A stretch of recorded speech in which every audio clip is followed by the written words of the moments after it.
Unë mbaj mend do ndaj një detaj shumë të vogël. Para 2 ditë para se të fillonte rrethimi, unë isha në Vlorë, po zhvilloja një takim me gratë e zonës, ambientaliste, artiste, gratë të interesuara për të angazhuar në çështjet mjedisore. Dhe një nga problematikat që ne ngritëm ishte pikërisht ky projekt, edhe disa të tjera që janë planifikuar në zonën e Deltës. Dhe aty, edhe pse ne diskutonin për këtë, prap ishte ajo ideja që është e largët, pra ishte ideja që janë ca projekte të mëdhaja, po nuk dihet a do fillojnë, kur do fillojnë, ndoshta s'do bëhen, pra njerëzit edhe nuk e besonin vërtet që do ndodhi kjo gjë. Kur pra shumë shpejt, mund të themi që rrethimi është bërë brenda natës ose brenda ditës, pra ka qenë një gjë shumë e shpejt. Organizatat e tjera që janë në terren e kanë parë dhe e kanë raportuar në mënyrë direkte, siç ka qenë PPN-a dhe AOS, janë 2 organizata që punojnë shumë në zonë, me shpendët edhe patjetër me studimet mjedisore aty. Dhe ne organizuam në një protestë komplet qytetare, si aktivist, u mblodhëm nga Tirana, shkuam atje tek rrethimi. Ajo çfarë ndodh aty është që ne gjejmë një rrethim në një zonë të mbrojtur, ne gjejmë një rrethim që shkon deri në det edhe deri tek zona e Rërës. Zona e rrethuar është një zonë rreth 600 hektar, që brenda saj ka monumente natyre. Pra, sepse diskutohet dhe çështja e pronave. Si është kjo çështje e pronave, Besiana, nëse dihet se po mpyesin edhe vetë stafi, po mpyesën se si ishte vërteta. Duan pronarët, e kanë shitur, e kanë zaptuar, këta të fortët që ka dalë emri. Çfarë flitet? Shiko, për këtë kanë folur, kanë shkruar mediat, kanë bërë investigimet, edhe është një tematik goxha e koklavitur, do thoja, dhe është një problematik që gjendet pothuajse në gjithë Shqipërinë. Çështja e pronave dhe mënyrës se si janë marrë dokumentacionet.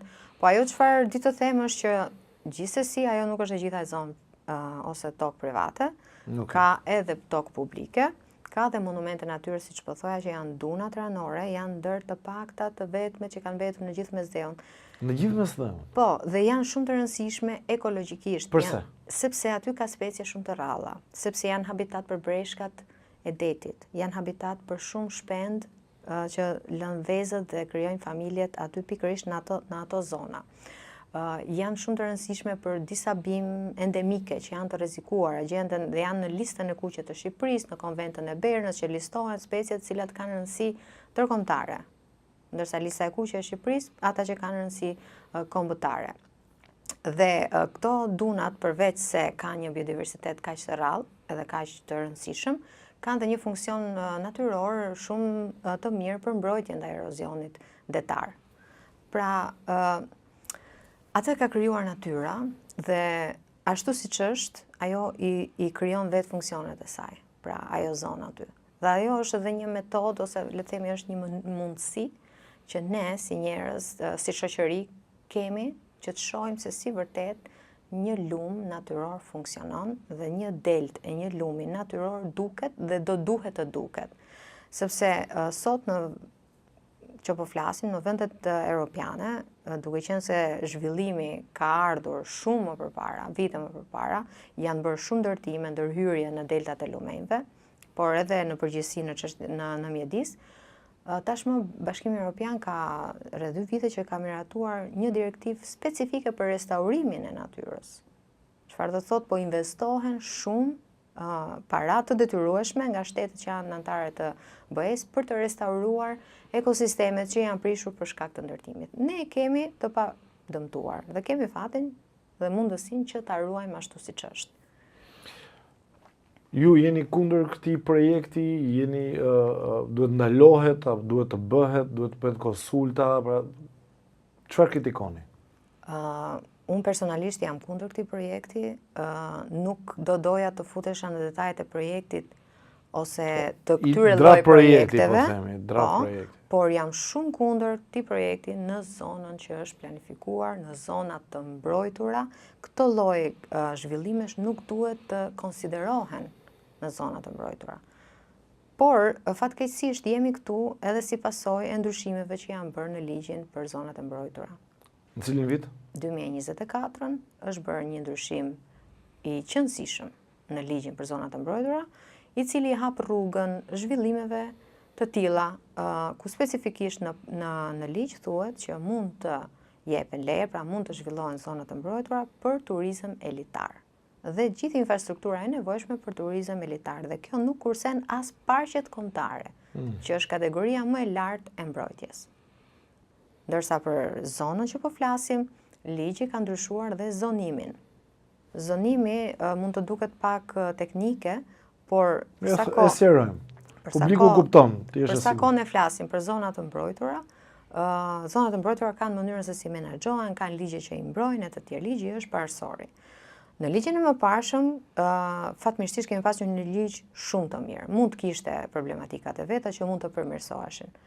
Por ishte shumë i mirë sepse parashikonte nënzonimin, që do të thotë brenda një zone të mbrojtur, pavarësisht kategorisë, kishte 9 zona më të rëndësishme. Pra kishte zonën qendrore, që ishte ajo që edhe pse mund të ishte kategoria 5, ti nuk mund të bësh asnjë gjë aty. Pra është të të lësh funksion natyrore të funksionojnë, pra të paprekura ose të pandikuara nga dora e njeriut. Kishte zona të tjera që mund të bëjë zhvillimi tradicional, çfarë do të thotë që ti bashkëjeton me zonën e mbrojtur si komunitet, mund të zhvillosh biznes lokal, agroturizëm, hoteleri, por gjithmonë në nivelin e kujdesshëm, pra flasim për ndërtime të vogla, familjare, guest house, dhe zonën buferike që është pak më jashtë zonës së mbrojtur, por prap krijon një mbrojtje të zonës në përgjithësi. Pra u hoq edhe zonimi.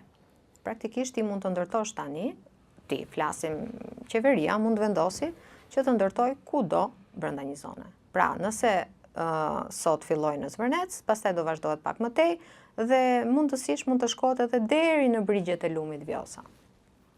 Lumi Vjosa tashmë është park kombëtar. Por ajo çfarë mbron aktualisht, mbron lumin dhe shtratin e tij përreth. Shtratin aktiv. Çfarë do thotë pjesa me gur dhe me rër dhe shumë pak tokë. Nëse ne do të vazhdojmë me këtë mendësi të ndërtojmë pafund, dhe Vjosa do të mbushet pastaj si lana dikur. Do betonizohet komplet anash dhe do mbajmë vetëm lumin. Por kjo nuk është mënyrë e duhur. Besiana, për të kaluar për tej Zvërnesit, ç'mendim ke për këtë badërdin me ndërtime që është bërë në Bregdet? Nuk po hy me emra, po duash edhe hym. Kemi Golemin, Gjirlalzit, Velipoja, Shëngjini, Palasa, Himara, Saranda, Manastiri, që do ishte një pikë. Pika e vogël. Ajo pikë e vogël. Pra, e vetmja zonë që edhe me sa kam parë hartën dhe sa njohun Shqipërinë është kjo pjesa, mos gabohem, ti më korrigjo se ti ndoshta e ke shkelur më shumë, po Divjak deri në Zvërnec. Po. Pra, pjesa tjetër, si e ke parë? Dhe ajo është zona që do jetë më në presion, sepse duke qenë se pjesa tjetër janë zhvilluar në mënyrë kaotike ose janë ndërtuar në mënyrë kaotike, për disa investitorë të nivelit ndërkombëtar mund të jetë më e kollajt që të kenë një terren bosh. Ndërkombëtarët e respektojnë ambientin, këtë ta kesh sigurt. Problemi është që flitet që janë ndërkombëtarë, dalin që janë shqiptarë, se kështu ka ndodhur. Po, gjithmonë do të janë shqiptarët aty. Në përgjithësi në fund dalin të tillë, po. Po për pjesën e ndërtimit, normalisht unë do flas si qytetare, këtu do flas si një njerëz që jeton në Shqipëri. Dhe si eksperte mjedisit ose si aktiviste mjedisit. Por radh parë edhe si qytetare nuk më pëlqen as kur e shikoj mënyrën se si është ndërtuar dhe ajo çfarë nuk më pëlqen është që po vijohet me tjetër metodë jo të mirë të golemit. Pra ne po golemizojmë të gjithë Bregdetin e Shqipërisë. Dhe kjo gjë ndodh që nga Velipoja deri në Sarandë, në Ksamil. Le pastaj nga ana mjedisore që nuk diskutohet që ka një impakt të pakthyeshëm. Prerja e pyjeve të cilët bëjnë mbrojtjen e detit është një nga efektet kryesor të ndërtimit, sepse në momentin që ne duam ndërtojmë pafundësisht pallate, tërtesa pra të larta dhe që kanë zënë shumë hapësira me beton, ne do presim pyjet, do të ulim mbrojtjen nga deti dhe erozioni do të shtohet. Por, jo vetëm kjo, gjithë të ndërtime, nga se po ndërtohen? Po marrim të gjithë shavorin e lumenjve, po gryjem shtretërit e lumenjve për efekt të ndërtimit.